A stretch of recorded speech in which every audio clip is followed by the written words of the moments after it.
सोमनाथाय नमः। ॐ मल्लिकार्जुनाय नमः।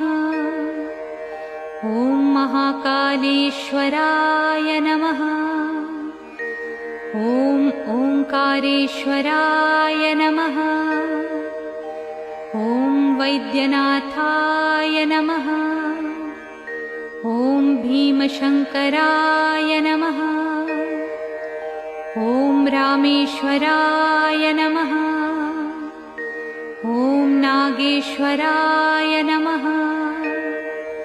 ॐ विश्वेश्वराय नमः। ॐ त्र्यंबकेश्वराय नमः। ॐ केदारेश्वराय नमः।